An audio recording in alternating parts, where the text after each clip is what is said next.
My name is Evelyn. I'm 38 years old, and I was raised by a devoted single mother after my father died when I was in kindergarten. Despite our financial struggles, the three of us found joy and contentment in our small family unit. Growing up in these circumstances, I developed frugal habits that carried into adulthood. Even when I earned a decent salary, I married Albert, a wealthy man whom I met through mutual friends. He was kind and introduced me to a lifestyle I had never imagined, but our marriage soon revealed deep differences in our views on money and gender roles.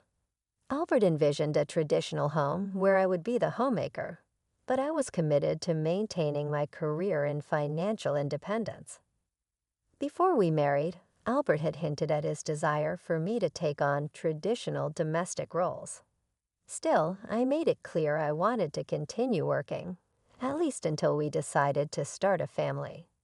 I saw it as financially prudent, and eventually he agreed, albeit reluctantly. Once married, the reality of juggling work and household responsibilities became overwhelming.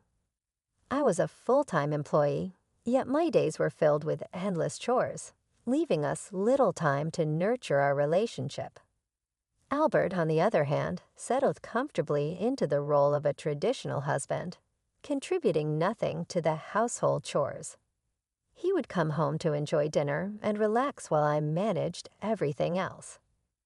This imbalance began to strain our marriage, making me wonder if this was all there was to our union. Despite my growing dissatisfaction, I hesitated to express my feelings, fearing Albert might pressure me to quit my job. I had hoped that having children might improve our relationship, but as our connection waned, I doubted the feasibility of expanding our family. Feeling a sense of urgency, I finally broached the subject with Albert, suggesting we consider starting a family soon. His response was dismissive. "Kids? You seem quite energetic for someone who's always tired from work." This interaction was a tipping point, and it wasn't long before my world was turned upside down.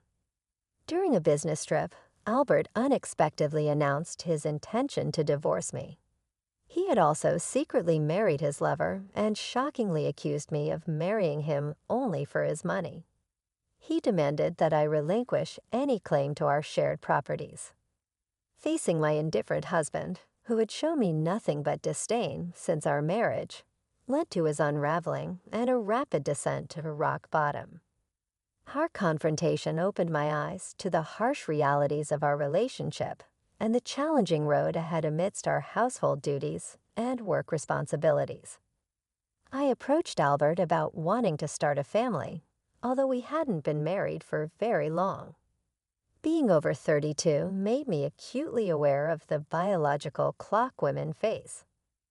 I explained to Albert that it was becoming increasingly difficult for me to conceive as I got older, and time was not on our side. However, Albert's response was dismissive. "But if we have a child, you'll expect me to help out, right? You know I'm swamped with work and won't be able to contribute to child rearing."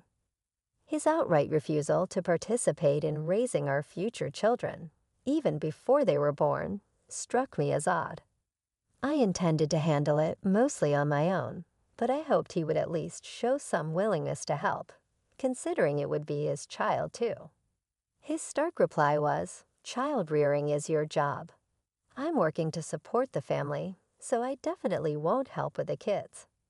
You'll just end up complaining that I don't help, making me the bad guy." He even accused me of being conditioned to think that having many kids was normal because of my humble upbringing. "We're not poor, we don't need kids," he concluded, shutting down the conversation and retreating to his room. Left alone in the living room, I was overwhelmed with tears. My desire to have children was not only rejected, but my background was mocked.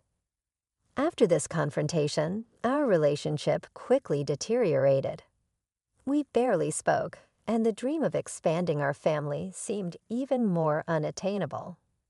As I continued to manage both my career and our home, working on significant projects at the office, I felt my connection with Albert growing even more distant. Then one day, as I was about to leave for a business trip, he unexpectedly wished me well and hinted at a big surprise awaiting me upon my return. His uncharacteristic kindness momentarily revived a sliver of hope in me. However, that hope was crushed when I returned. The first shock was that I couldn't open the front door. Albert had changed the locks. The second was even more devastating. He announced our divorce, claiming he had forged my signature on the papers with a friend as a witness. Inside, he handed me a document to sign which waived my rights to any property division. I protested the false accusations and insisted on a mutual renunciation of property rights, intending to document it publicly. Albert stubbornly revised the document on his computer, initiating a tense exchange. As I left our home, he continued to belittle my financial status and even threatened to discard my belongings. Several days later, Albert's urgent and flustered voice came through the phone. "What have you done?" he asked frantically. "I haven't done anything, Albert. Why are you so upset?" I responded, puzzled by his alarm. "They just kicked me out of the apartment," he explained, his voice tense. "You were still there. You know that's not allowed anymore. It's a new month, and technically, you're trespassing," I pointed out calmly. "But it's my place, don't you remember? It was a company apartment I rented. I'm the leaseholder, so obviously you can't stay there now," he argued. "That's ridiculous, Albert. How could you think it's all right to force me out without proper notice? I can't believe you didn't understand that as the leaseholder, you don't have absolute control," I said, trying to keep my composure. "I thought I made it clear you can't just change the locks on a rental property. It's not solely your house to alter at your whim," I continued, attempting to reason with him. "You should have listened. It was my lease agreement. But regardless of that, the apartment manager is the actual owner. You can't alter the locks without their consent." He shot back, still misunderstanding his rights. "Here's what you missed. I had already terminated the lease while you were busy changing the locks. I was permitted to stay there until the end of this month. I planned to return, but now you've illegally modified someone else's property, which might be seen as criminal damage," I informed him, hoping he'd grasp the severity of his actions. "Wait, why terminate it so soon? Criminal damage? Is that why there are police at my door?" Albert's voice cracked slightly. "The police might be there, but it likely isn't for trespassing or criminal damage. You should speak with them just so you know. I reported to you independently filing the divorce papers. It appears you've committed forgery and used a private document fraudulently. Remember, divorce papers require mutual consent and authentic signatures," I explained sternly as he absorbed this information. "The divorce papers you filed are void, and your supposed marriage to Judy can't legally proceed." "How did I find out about Judy? Did you assume I was in the dark? I hired a detective agency to investigate your relationship with Judy thoroughly. Despite my hectic schedule at work and coordinating with the detectives, I discovered your elaborate wedding ceremony while I was supposedly on a business trip. I took leave from work, despite being swamped, to focus on gathering some crucial evidence and preparing documents. I had discovered that Albert was bringing Judy to our home, something I wouldn't have been able to uncover while juggling my regular work commitments. After confronting Albert with all the evidence I had collected, he was utterly speechless and sounded quite dejected over the phone. Then, in a desperate plea, he said, "Please don't tell Judy that I'm divorced." "Why would I mention that?" "There's no such fact to disclose," I replied coolly. "Really? Thank you," he responded, a hint of relief in his voice. "Are you confused? When did you think you became divorced? Those divorce papers you filed are invalid. Remember, so legally, you're still my husband, not divorced. I clarified, ensuring he understood the gravity of the situation. What? So since you committed adultery while still legally my husband, Judy is now liable to pay compensation. I sent a demand for reparation to her house yesterday by express delivery. She didn't know you were married, right? At this point, I can't retract the claim. I explained, my voice firm. Albert was silent, likely processing the implications. Judy hasn't contacted me yet, so maybe she hasn't received the letter. It should arrive soon. Should you be on the phone with me when you have to deal with the police as well? You're busy, I added, a touch of sarcasm in my tone. I'll ignore the police. I won't be arrested. I'm going to Judy's house now to get the letter back before she or her family sees it. He blurted out, then hung up. I assumed he rushed straight to Judy's house to intercept the postman. I knew the endeavor would be futile, since the letter was sent as registered mail, addressed solely to Judy. Even if Albert waited for the postman, he wouldn't be able to receive it. A few hours later, a dejected Albert called me again. He recounted an awkward encounter. I was there when the postman arrived. Finally, I'll take that envelope, I told him. And who are you? You don't live here, right? The postman challenged. I'm practically a resident here since I'm married. I have the right to receive the mail, Albert argued, desperation in his voice. I see, but I can't give you this envelope. It's registered mail for Judy only. Give it to me, Albert demanded. Not if you're so eager. Ask Judy for permission, the postman replied, unmoved. Just then, Judy appeared, puzzled by the commotion. What's going on here? Oh, Albert, what's all this noise about? This is registered mail for you, Judy. This man insisted on taking it. Sorry for the disturbance, the postman explained, handing her the envelope. This unexpected revelation likely caused quite a stir, and I could only imagine the conversation that followed between Judy and Albert. On my way out, Judy confronted Albert, holding the envelope in confusion. What's this, Albert? A demand for reparation? You were married. What's going on here? Albert, visibly flustered, tried to cover up. Sorry, it's just she's an ex-wife from a long time ago. I was embarrassed to admit I'm divorced. I'm sorry for keeping it a secret, but it's odd, isn't it? We haven't been dating long, and a demand for reparation. If you were divorced before we started seeing each other, there shouldn't be any problem, right? Judy pressed on. Well, my ex-wife is, let's say, a bit unpredictable. Maybe she's demanding reparation out of spite because I got remarried, Albert replied, hoping to dismiss the situation. However, his excuse quickly fell apart. The envelope contained a letter I had written, along with my contact details. Judy, seeking clarity, called me directly in our conversation. I laid everything out. The affair, the invalid divorce, and that they had even held a wedding ceremony while he was still legally married to me. Although they celebrated their union, the marriage registration hadn't been submitted yet. Albert had planned to submit it on April Fool's Day, so it was still pending. He likely delayed the process due to uncertainty about whether the divorce had been finalized. After being confronted with the truth, Albert hastily left Judy's house and without any shame contacted me again. We agreed to meet at a nearby cafe to discuss further. As soon as I arrived, Albert pleaded, Evelyn, please withdraw the reparation claim. Let's pretend we've been separated for a long time and are officially divorced now. I can apologize to Judy, claim I was secretly divorced, and maybe smooth things over.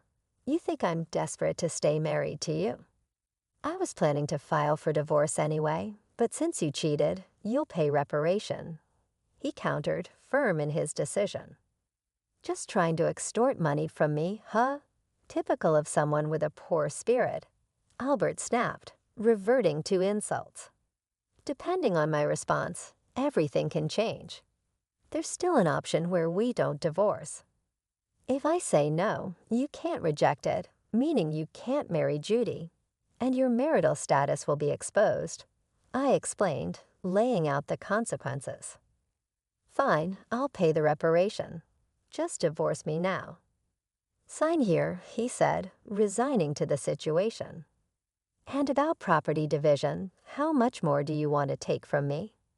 The preparation should be enough. Remember we agreed to waive property division, right? So let's make it official, he added, trying to limit his losses. All right, you're not as unreasonable as I thought. Thank you, he conceded. We then went to a public notary, where we made a public document for reparation and property division, formally ending our ties and finalizing the necessary legalities. After finalizing everything at the public notary, we headed to City Hall to submit the divorce papers, officially ending our marriage. As we walked out relieved, I exchanged some last words with Albert. I'm glad we don't have to deal with dividing property, I commented, trying to keep the conversation light. What are you saying? I'm the one who benefits from that. By the way, do you even have assets after paying me reparation? Judy will also claim damages, charging you for the wedding expenses, Albert retorted, his tone dismissive. That's impossible.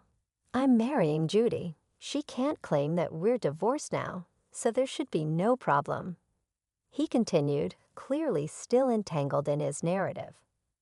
Albert, you committed marriage fraud. You had a wedding while still legally married to me. Do you think Judy still believes your story? I asked incredulously at his denial. Marriage fraud? That's ridiculous. Judy will believe me, he insisted, though doubt seemed to creep into his voice.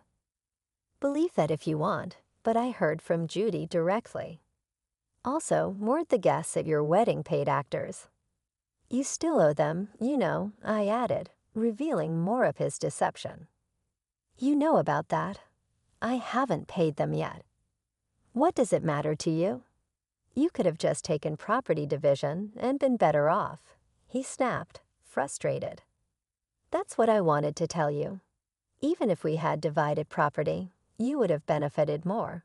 I explained calmly, ready to correct his misunderstanding. What are you talking about? Poor woman, your family is poor, and you only make $210,000 a year, right? Even if you got a raise, it would be barely $225,000. You don't have any property, Albert scoffed, continuing to underestimate me. You keep calling me poor, so I thought you might be mistaken. Yes, my salary was indeed $130,000, but you know I work for a foreign company, right? It's not $130,000 per year, but per month, $210,000 per month, making my annual income $252 million. I corrected him, revealing the true extent of my financial success. You're still bad with numbers. How do you manage to keep a job? It's $200,000 a year, Albert mumbled, confused. $200,000? That can't be true. Of course, I haven't had the chance to spend such an amount, so I've been saving it for the future. The savings from before our marriage aren't part of the property division, but there's still a considerable amount. Since our marriage, I could have received half of that in the property division. You were my husband, after all, I pointed out, dismantling his assumptions. I'll get the divorce papers corrected. Are you okay? After all the contempt, do you think I'd gladly undo the divorce? If you had that much money, you don't need to claim reparation, right? He asked, his voice a mix of disbelief and resignation. After finalizing the divorce and dealing with the fallout, Albert looked bewildered and a little desperate. It's just a small amount for you. He tried to downplay the reparation for the mental anguish he had caused me. He who laughs at 1 cent will weep for 1 cent. I responded firmly. This reparation is for the emotional distress you caused me. Honestly, I would like to claim more. And since it's official now, make sure you pay it, even if it's in installments. I'll be left with nothing. And don't think about going back to that apartment. Your belongings have already been moved to your parents' house by now. You thought I had few belongings, but that was because I had already moved most of them. Were you really that indifferent to notice? I continued, pointing out his oversight. I can have so little, so now I have to go back to my parents' house. They don't know anything yet. Do they? Let me explain. Don't say anything. I've already told them everything. It's only right to explain why we're divorcing. Oh, and your father said, "Don't ever step over our threshold again," I said, cutting him off. Overwhelmed, he slumped down, and I left the cafe. Later, I heard he caused a scene at the police station. Ignoring my advice, he returned to the apartment, sitting aimlessly in the space until the manager called the police, and he was taken away. It wasn't clear if it was for obstructing public duties, trespassing, or for the falsified divorce papers. Eventually, his parents took responsibility for him. After speaking with me and learning about Judy, they decided that apologizing and paying damages to Judy's family was the priority. They went to Judy's house, knelt in front of her family, and settled everything without pressing charges for marriage fraud, even covering the wedding expenses. I had expected them to sue, so it was disappointing when they didn't. Therefore, I decided to pursue legal action against him for forging the divorce papers. Albert offered a settlement, but I didn't withdraw the lawsuit. I didn't want him to think that everything could be resolved with money. I wanted him to be convicted and truly understand the gravity of his actions, even if it cost time and money.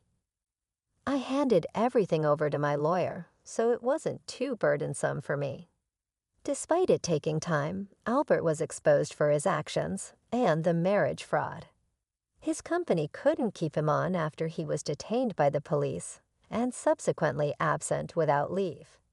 He was eventually fired. He ended up living at his parents' home, working all day at a relative's construction company. His father took all his earnings, leaving him without any income. Albert's parents turned out to be more stringent than I anticipated. They compensated me for the emotional damage and paid Judy for her losses. Determined to have Albert work exhaustively until he had repaid everything, he ended up living in a basic shed-like structure without electricity, subsisting on just $16 a day for food, an amount deducted directly from his meager earnings. They even planned to ask him to leave once he settled his debts, a tough turn of events after his years of apparent ease. In the meantime, after the divorce was finalized, I was offered a position at our company's head office overseas. Accepting the offer, I moved abroad, a decision that eased my worries about Albert, possibly seeking help from me or harboring resentment abroad. I assumed work would dominate my life for a while. However, life took a pleasant turn. I soon entered into a new relationship. I am now dating a foreign executive at our head office. Things progressed well, and I'm currently pregnant with plans to get married soon. I have been open with him about my past and my tumultuous relationship with my ex-husband, and he has been nothing but supportive and understanding. We've discussed our plans. I'll take maternity leave and later return to work, with him taking paternity leave and committing to co-parenting. This cultural perspective on sharing parenting responsibilities was refreshing and showed me a different way of life. Having endured so much turmoil with my ex-husband, I finally feel like I am on the path to true happiness and confidence, building the happy family I always dreamed of. My experience has taught me that while divorce is not always the desired outcome, enduring silence is never a virtue. It's crucial to realize that honest discussions can lead to meaningful resolutions, And sometimes divorce is a necessary step toward a better life.